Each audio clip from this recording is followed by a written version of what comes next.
Who are you? Yeah, you, right there. I bet you know of a lot of ways to answer that question. You could tell us your name, first and last, the day you were born, your grade in school. You might even tell us the street you live on. You could give your height and your eye color. You might even tell us about your parents or your siblings. And all of those things would give us a picture of who you are on the outside. But if you follow Jesus, there's something even more important happening on the inside. In the Bible, we discover truths that Jesus spoke and promises that God inspired people like the Apostle Paul to write down. And these truths paint a powerful picture of who you truly are. God says that you are a child of God. You are a friend of Jesus. You are a brand new person in Christ. You are forgiven. You are uniquely designed for good works that only you can do. You can go to God at any time, for any reason. God will provide everything you need. That, my friends, is the true story of who you are, and it's a wonderful feeling.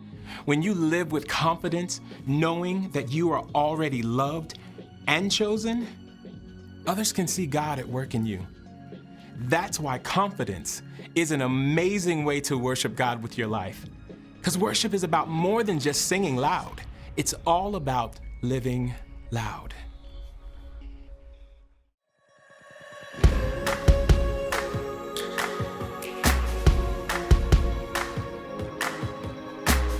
I know the reason why my feet can't stop, my heart can't help but sing. It's a wonderful feeling to feel your love for me, to feel the joy you bring. Your love is the answer, so I sing to you. The reason is you, Jesus. You're why I'm singing now. The reason is you, Jesus. You're what it's all about.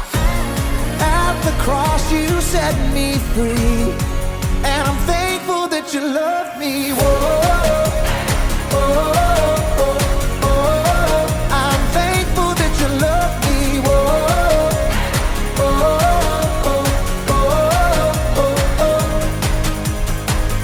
I know the reason why my hands are up, my feet dance down below. It's a wonderful feeling that I belong to you, no matter where I may go. Your love is the answer, so I sing to you. The reason is you, Jesus. You're why I'm singing now. The reason is you, Jesus. You're what it's all about. At the cross you set me free, and I'm thankful that you love me. Whoa.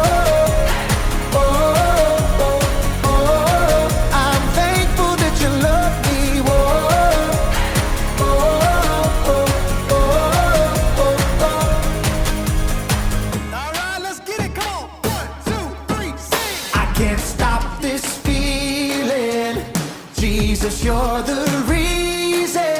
I never wanna shake this feeling. Jesus, you're the reason. I can't stop this feeling. Jesus, you're the reason. I never wanna shake this feeling. Jesus, you're the reason. The reason is you, Jesus. You're why I'm singing now. The reason is you, Jesus. You're what it's all about. At the cross you set me free, and I'm thankful that you love me. Whoa.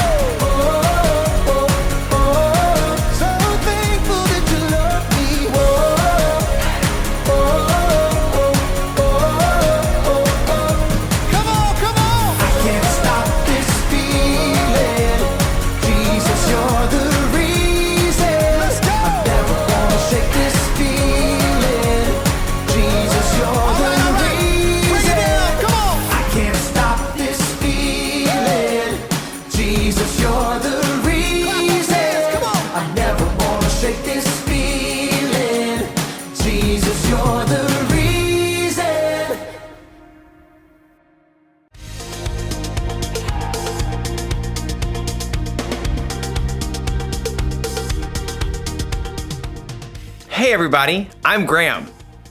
I've always had the dream of becoming a professional singer. The wheels on the bus go round and round all through the town. I'm kind of afraid to perform in front of other people, but lately I've been starting to gain confidence. Confidence is learning to see yourself the way God sees you. I think it might help if I didn't have to perform all alone. Like maybe if I was in a band with a guitar player and someone on the drums and maybe a keyboardist. I think a band is the way to go for me. I wonder how we would all sound together. 2, 3, 4! The wipers on the bus go swish, swish, swish all through the... Well, despite how that sounded, I actually did feel more confident. So I guess what they say is true. There is strength in numbers. Or there's confidence in numbers. With the band, you never feel like you're alone. In today's story, we'll hear about 3 guys who were in a really hot situation, but they didn't have to face it alone. I wonder if my band needs a brass section. No, probably not. See you soon. The Bible. It's 66 books of history, stories, letters, and poetry that fit together to form God's one big story. The epic adventure of how He created us and loves us so much that He made a way to rescue us. As we travel through the Bible, from Genesis to Revelation, we discover people who met God and found their lives changed forever. Now, for an amazing story. Inspired by the book of Daniel. Chapter 3. King Nebuchadnezzar of Babylon liked to go big. Build me a statue. Of course, Your Majesty. Granite, marble, copper. I'm thinking gold. Gold! Pure gold. Wow! Okay, 6 feet tall, 7 taller. 20 taller, 77 taller, 90. Ding, ding, ding. We have a winner. We'll need a supersized furnace to smelt that much gold. Then supersize it. Commence the smelting. So the king's craftsmen melted down tons of gold and shaped it into an enormous statue 9 feet wide and taller than 2.5 telephone poles. They set it just outside the city in the broad plain of Dura. Such a finely smelted specimen. We must invite everyone to admire my statue. So the king instructed messengers to summon all of his officials. 3 of them were Jewish men who had come to Babylon as captives: Shadrach, Meshach, and Abednego. It's a royal decree. That I can see. Are you all coming with me? So the 3 friends arrived at the plain of Dura where all the other officials had gathered. A messenger from the king called out loudly, This is the king's command. When you hear the sound of horns, flutes, zithers, lyres, harps, and pipes, you must fall down and worship this golden statue. Worship a false god? That's worse than odd. I wouldn't even give it a nod. Oh, and FYI, if you don't do it, you'll be thrown into a blazing furnace. Immediately, music began to play. Every single official threw themselves down on the ground except for Shadrach, Meshach, and Abednego. And let me tell you, their refusal to bow did not go unnoticed. Who do they think they are? I think we should make things hot for them, if you know what I mean.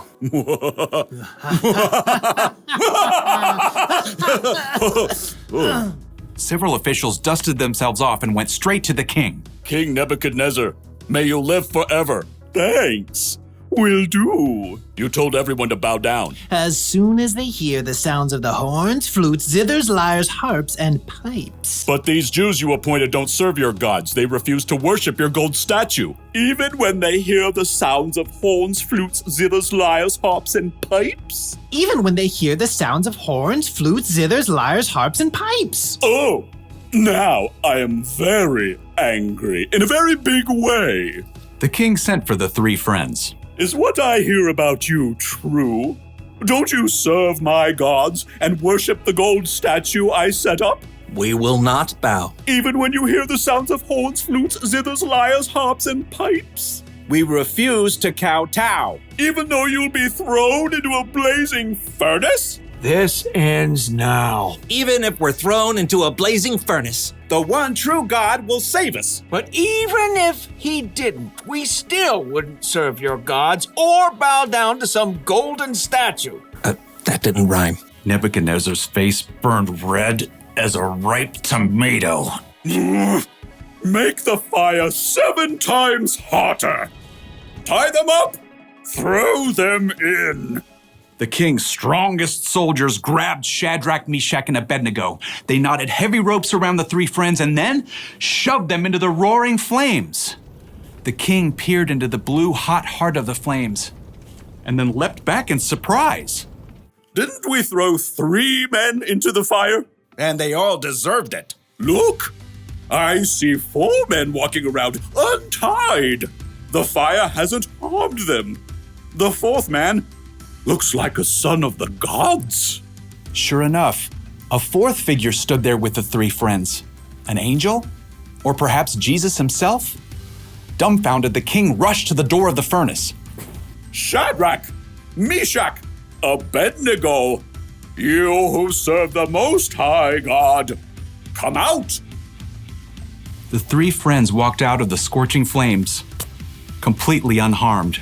The royal officials crowded around to see. Their hair isn't singed. Their robes haven't burned. They don't even smell like smoke. King Nebuchadnezzar was so impressed that, as usual, he went big. May the God of Shadrach, Meshach, and Abednego be praised. He has sent his angel and saved his servants who trusted in him. No other God can save people this way. So, I'm giving an order about the God of Shadrach, Meshach, and Abednego. No one may say anything against him. Well, what happens if somebody does? Well, they'll be snipped in tiny pieces and their homes turned into piles of trash. Go God, go God, go, go, go God, go God, go God, go, go God. The king even honored Shadrach, Meshach, and Abednego and gave them higher positions in the kingdom.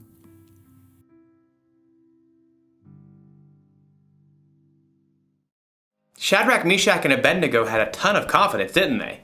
They stood for what was right even when they knew what was at stake. And they stood together. All 3 were thrown into the fiery furnace, and miraculously they weren't alone. God was in there with them the whole time. That's how it is with us too. God is always with us. In fact, after Jesus died and came back to life, one of the last things he said to his disciples was this: "You can be sure that I am always with you to the very end." So that means when you have to do something scary, God is with you. When you feel like you're too tired to move, God is with you. When you need strength, God is with you. And when you're with a band of friends who know you and care about you, God is also there with you. God loves you so much, and he won't let you face this life alone. So here's the one thing to remember today. Trust that God is always with you. Remind yourself when you're feeling less than confident that you are never alone. Well, I should probably get in some practice with my band. Didn't sound very good earlier. I think we need a little Band-Aid. Get it? Band-Aid? I'll see you next time.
everyone. I'm Brandon. This is the So-and-So Show. Normally my co-host John would be here, but today I guess he decided to... What is going on? Brandon, would you like some coffee? Whoa! Whoa! How is that coffee mug floating? It's crazy, right? It's definitely crazy. Ooh, Brandon. I know that you're freaked out because you can't see me, but don't be. Just keep doing the show. Like I'm here, standing beside you. Okay. Anyway. Because I am. Is there a point to all this? Isn't there always a point to what I do? Almost never. The point is, Brandon, you rely on me way too much to do this show. And I want you to feel like you have the confidence to do this show when I'm not around. That's why I'm wearing this green screen, to make myself invisible. Okay. I think that only works when you're on a green Oh, no, screen. Brandon! Whoa! The coffee mug's floating around. Better get one more sip of Java. Wow! Want any more? Anyway, today we're talking about confidence. Look at the cube floating. This magnificent geometrical shape is solving itself. Whoa. Whoa. It's already solved. Anyway, we're talking about confidence, and we're trying to learn... I'm super chicken. Look at me, I'm super chicken. We're trying to learn how to see ourselves the way God sees us. See ourselves, see me? Oh, how did my head just show up? How did my head just show up? Oh, no, it's blocking you. Yeah. It's floating. Say, I thought I was trying to learn how to do the show by myself. Say no more. Okay. Give me a second. Wish it worked. Yeah, hold on. All right. With my zippers down my shirt. Oh, boy. Shh. Here we go. Okay, go. Thank you. Today on the show, we're talking about confidence. I'm sorry. I can't do it, man. I thought I could just stand here silently doing nothing, but you know what? I can't do that to you, pal. I just can't. Let's play a game. Okay, but what kind of game could we possibly play when I can't even see you? Oh, right. A simple one, mayhaps. For instance, how many fingers am I holding up? How many fingers am I holding up? Ready? 3. You're holding up 3 fingers. How about now? 1. How about now? 4, 6, 0. Okay! This is too easy. Let's play a different game. Let's play Marco Polo! Marco Polo. You know how to play Marco Polo. You will say Marco, and I will say Polo. Then you'll have to locate me just by the sound of my voice. Ooh, ooh, ooh, ooh, ooh. Ready?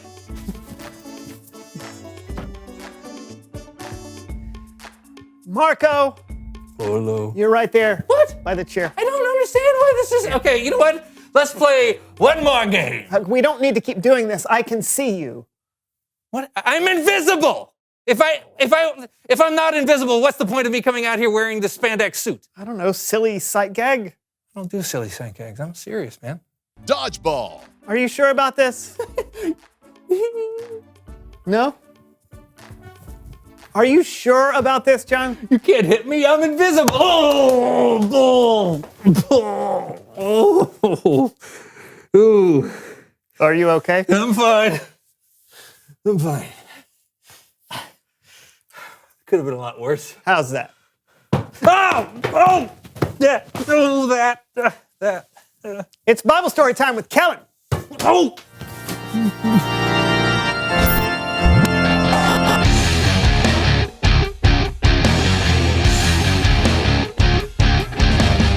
What's up, fellas? Tell him I'm invisible. Sorry, he might be concussed. What are we talking about today, Kellen? Today's story is about 3 guys who went through something terrifying, but... Shadrach, Meshach, and Abednego. What? 3 ordinary men who had the confidence to stand up for what they believed. What is happening right now? We'll hear their story today on Behind the Bible.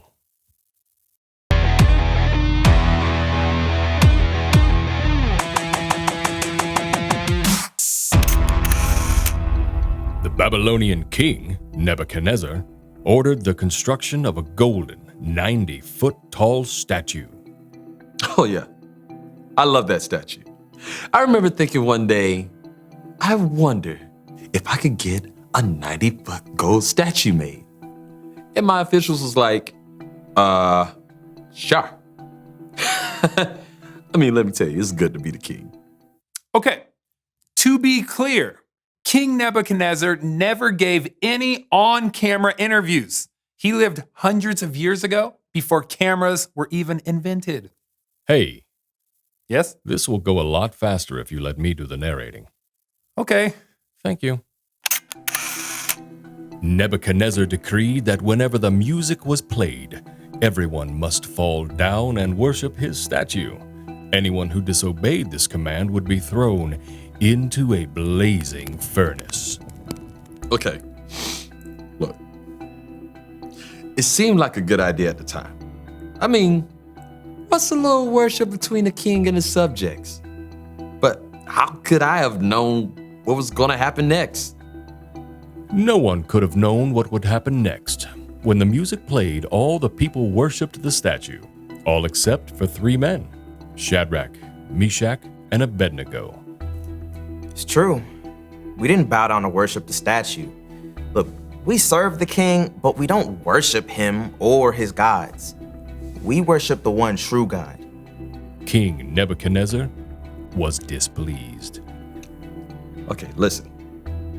No king likes to be told no. So when I heard these 3 wouldn't worship my statue, I was angry. I remember saying to them, if you don't bow down right now, you're going in the furnace. Then what God will be able to save you from my power?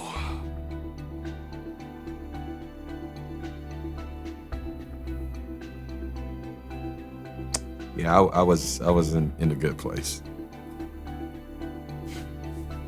Look, we weren't gonna worship the statue, no matter what. So we said to the king, we might be thrown into the blazing furnace, but the God that we serve is able to bring us out of it alive. We want you to know this, Your Majesty. Even if we knew that our God wouldn't save us, we still wouldn't serve your gods. We wouldn't worship the gold statue that you set up. I was so mad, like so mad. I ordered that the furnace be heated 7 times hotter than normal. And then I had some of my strongest soldiers to tie up Shadrach, Meshach, and Abednego and throw them into the furnace. The fire was so hot, the soldiers who threw Shadrach, Meshach, and Abednego into the furnace were burned up. But that wasn't the end of the story. It sure wasn't. King Nebuchadnezzar looked into the furnace, and instead of seeing the 3 tied up men, he saw 4 men, and they were walking around. Who was the 4th man in the furnace? Was it a ghost? An angel sent from heaven? Maybe even Jesus himself? We don't know for sure. But what we do know is that Shadrach, Meshach, and Abednego came out of the fire unharmed. The ropes that were tied around us, they burned up. But the rest of us, our clothes, our hair, our bodies, they were perfectly fine. God was with us the whole time. Clearly, I was wrong about the whole statue thing. I mean, their God was the Most High God. So I gave Shadrach, Meshach, and Abednego very high positions in the city. And get this, I decreed that anyone who said anything bad about them would be cut into tiny little pieces and their homes would be turned into piles of trash. Right? That's good, right? That was a little much, but we appreciate the gesture. Shadrach, Meshach, and Abednego's faith was tested. But in the end, they had confidence that God would be with them, no matter what. This has been Behind the Bible. The end. Excuse me. That's my line. Oh. The end. Can I? Oh, sure. It's all yours. Thanks. What'd you think, fellas? That was great. Yeah, I loved how they said that they knew God would save them, but even if he didn't, they'd still stand for what's right. Yeah. Talk about confidence. I know, but don't miss this.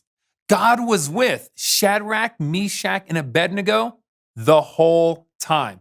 And God is with us too, so we don't have to face the hard stuff alone. That's amazing. Hey, thanks, Kellen. You bet. See you next time. Bye. You see, John, when you're not around, I'm still not alone. God is always with me. Oh, yeah. Cool. Well, in that case...